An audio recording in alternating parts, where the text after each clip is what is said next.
Today is May 10th, and today's quote is entitled, "What if you're not happy?" And you may want to put on your seatbelt because it's a little heavy. I mean, it's interesting. The things Prabhupada said that today seem heavy, when he said them, when he was with us, it didn't seem as heavy. Or sometimes it didn't really seem heavy at all. It just seemed like, yes, this is how it is. But now things have changed. The movement's a little different. And sometimes when we hear something that Prabhupada says, we say, wow, that's heavy. When actually, it's not really that heavy. It's just what is.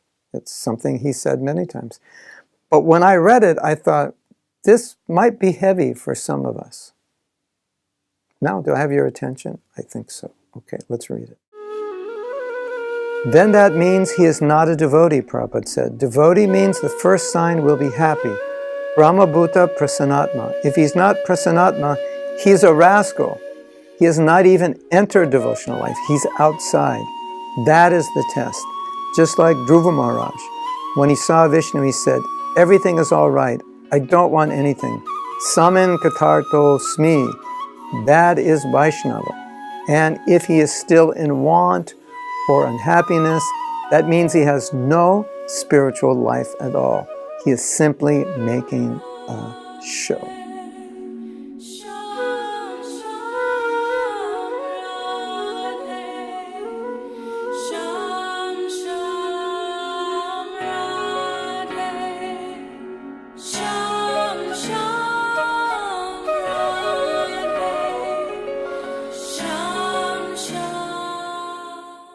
Wow, yeah, that was pretty heavy. A devotee means brahma-bhutah prasannatma. Prasannatma means he's satisfied. What is Prabhupada saying here? He said, well, if I'm a devotee and I'm actually following properly, I'll be on the spiritual platform. If I'm on the spiritual platform, I will be satisfied. It's the nature of the spiritual platform. Anandamaya. It's full of ananda. I will be happy. One time Prabhupada said, Vamana took 3 steps. And so a devotee's 3 steps are some prasadam, that keeps him satisfied. 3 steps and I'm satisfied. Prasadam, place to sleep, and some service. Those are your 3 steps. So that's the nature of devotee.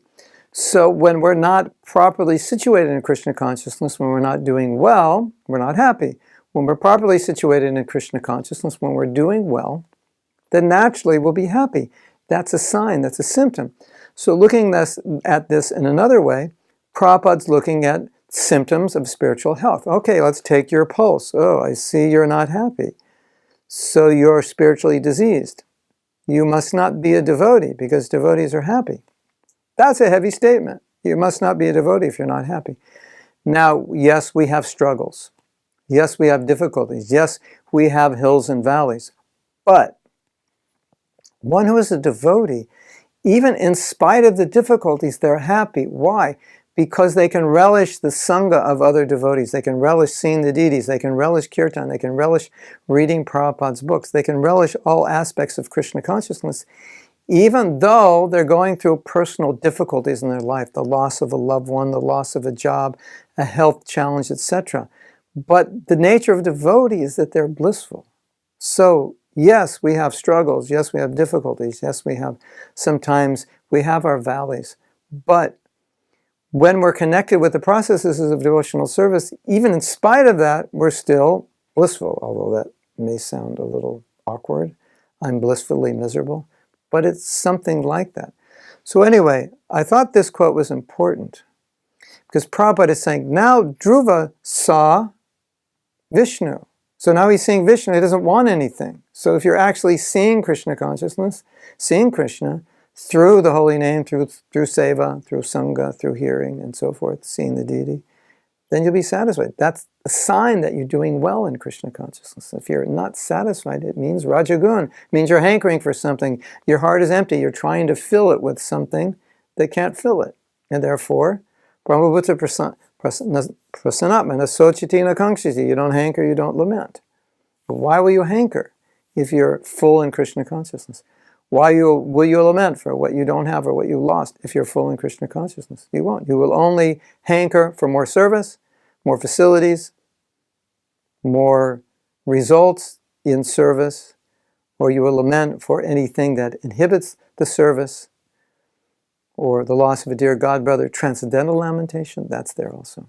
But otherwise, brahma-bhutah prasannatma, we're blissful. So I think this is important to meditate on. And if you're feeling a little bit unhappy, not fully satisfied in Krishna consciousness, look at the 5 processes and see, where am I weak? Am I chanting bad rounds? Am I not associating properly with devotees? Do I have bad relationships? Am I not hearing sufficiently? Am I not reading Prabhupada's books? Am I not visiting the temple? Am I not taking time out to go to the holy dham and purify myself? These things, if you do them, you will be blissful even when things are not so good. You'll still be happy. Hare Krishna. If you like this video, you can subscribe below. Also, I'd really appreciate it if you share this video with others, if you comment on it, if you like it, do whatever you have to click to share it, because I think a lot of devotees would appreciate getting these videos. I try to take our philosophy and put it in a practical way so we know how to apply it in daily activity. And this is one of the services I do. And I want to reach as many devotees as possible. If you can help me, I'd appreciate it so much. Thank you.